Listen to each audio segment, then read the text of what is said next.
Hello everyone, welcome to you all in your trustworthy education channel Core শিক্ষা। আজকের ভিডিওতে আলোচনা করব বাংলাদেশে রিসেন্টলি যে চরম অরাজকতা বা বিশৃঙ্খলা সৃষ্টি হয়েছে সেই সম্পর্কে পুঙ্খানুপুঙ্খ বা আমরা একটা ক্লিয়ার বা ওয়াটারি আইডিয়া দেওয়ার প্রচেষ্টা আমরা রাখছি। অবশ্যই ভিডিওটা একটু লেন্থি চলেছে, তোমরা প্রথম থেকে শেষ অবধি ভিডিওটা দেখো, তাহলে কি অ্যাকচুয়ালি ঘটনা সেটা তোমরা কিন্তু অবশ্যই বুঝতে পেরে যাবে। তো চলো ভিডিওটা শুরু করি। প্রথমে আমরা গাইজ আলোচনা করব, দেখো 30 মে 2024 এবং 5 অগস্ট 2024। তাহলে দেখো 30 মে ডোনাল্ড লু কে ছিলেন না, অ্যাসিস্ট্যান্ট সেক্রেটারি অফ স্টেট, অবশ্যই আমেরিকান, এবং গোয়েন্দা বিভাগ অর্থাৎ সিআই এর এজেন্ট, যিনি গ্লোবালি রেজিং চেঞ্জার নামে পরিচিত। 30 মে উনি কি করলেন, উনি বাংলাদেশে এলেন এবং গেলেন। ঠিক কিছুদিন পরে অর্থাৎ 5 অগস্ট 2024-এ শেখ হাসিনা বাংলাদেশের যে যিনি প্রাইম মিনিস্টার, তিনি কিন্তু প্রাইম মিনিস্টারের পোস্ট থেকে ইস্তফা দিয়ে তিনি কিন্তু মিলিটারি হেলিকপ্টার করে ভারতে প্রবেশ করলেন। দুটোর মধ্যে লিঙ্কটা বুঝতে পারছো?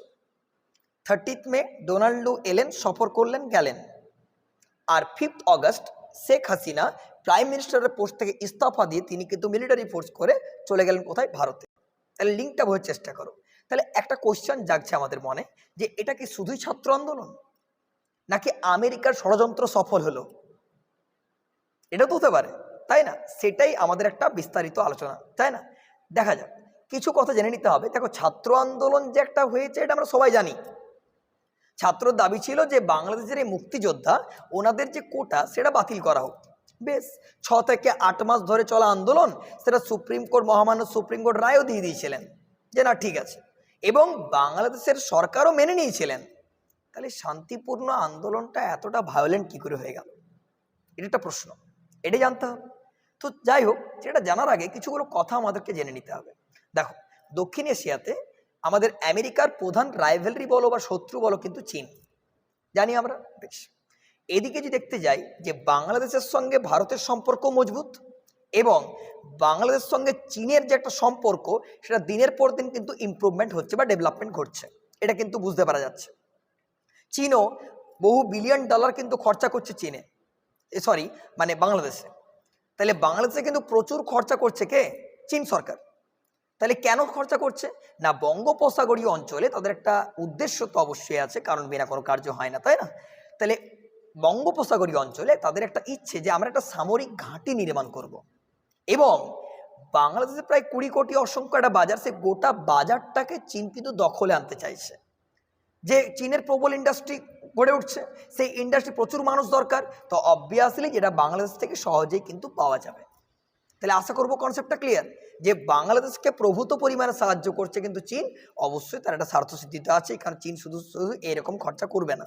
Concept clear? বেশ, এরপর আমেরিকার যে প্রবলেমটা কি হচ্ছে, আমেরিকা দেখো দক্ষিণ সাগরে চীন কি কি কার্যকলাপ ঘটাচ্ছে সেটা তো আর আমেরিকা বসে দেখতে পাচ্ছে না, বা জাপান বা তাইওয়ান থেকে তো দেখতে নজর রাখতে পারছে না যে কি কি অ্যাকচুয়ালি কার্যকলাপ ঘটাচ্ছে চীন। তাহলে আমেরিকার দরকার হংকং নামক দেশটা, সেটাও পাচ্ছে না। এদিকে মায়ানমারের যে একটা সামরিক ঘাঁটি নির্মাণ করেছে, তো মায়ানমারের সঙ্গে চীনের সম্পর্ক তো ঘনিষ্ঠ। এদিকে যদি ভিয়েতনামে যায়, তাহলে ভিয়েতনামের সঙ্গে ভারতের সম্পর্ক ঘনিষ্ঠ।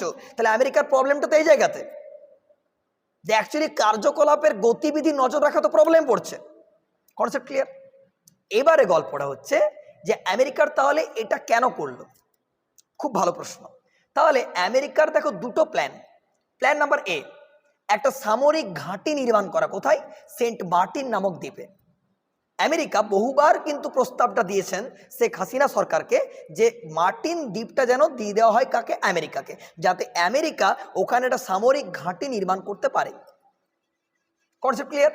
কিন্তু শেখ হাসিনা সার্বভৌমত্ব রক্ষার জন্য, অর্থাৎ সুপ্রিম পাওয়ার, সার্বভৌমত্ব বলতে চূড়ান্ত ক্ষমতা, এইটার জন্য শেখ হাসিনার সঙ্গে সেন্ট মার্টিন দ্বীপকে কিন্তু আমেরিকার হাতে তুলে দেয়নি। তাহলে অনেক দিন যাবৎ কিন্তু ষড়যন্ত্র চলছে, ষড়যন্ত্রে লিপ্ত হচ্ছে অনেক দিন যাবৎ। এটা আশা করবো কনসেপ্টটা ক্লিয়ার হয়ে গেছে।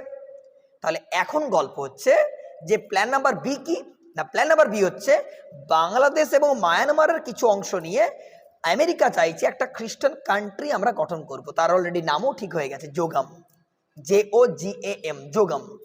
Concept clear? তাহলে এখন আমেরিকা হাত করলো কাকে? না পাকিস্তানকে। পাকিস্তানের কিছু সৈন্য এসে বা পাকিস্তানে কিছু জঙ্গিরা এসে পড়ে, বাংলাদেশ যে বিরোধী দল অর্থাৎ বিএনপি এবং জামায়াত ইসলামকে অবশ্যই আন্দোলনটা মানে সহিংস করে তুলল। যে আন্দোলনটা শান্তিপূর্ণ ছিল সেটা কিন্তু সহিংস আন্দোলনে রূপান্তর হয়ে গেল। কনসেপ্ট ক্লিয়ার হয়ে গেল।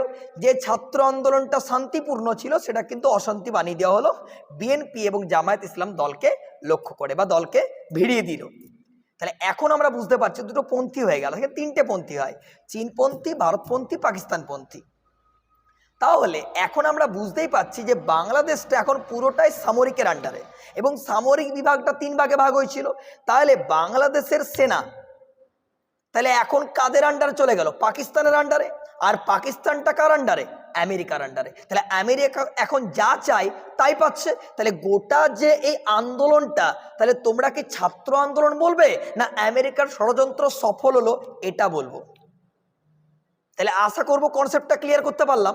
এবারে বাংলাদেশের যিনি অন্যতম মুক্তিযোদ্ধা, যিনি স্বাধীনতা আনার জন্য অবিরাম প্রচেষ্টা করে গেছিলেন, শেখ মুজিবুর রহমান, তার স্ট্যাচু বা তার মূর্তি কিন্তু রেহাই পাওয়া যায়নি, বুলডোজার থেকে উড়িয়ে দেওয়া হয়েছে, মূর্তিটার ক্ষত বিক্ষত করে দেওয়া হয়েছে।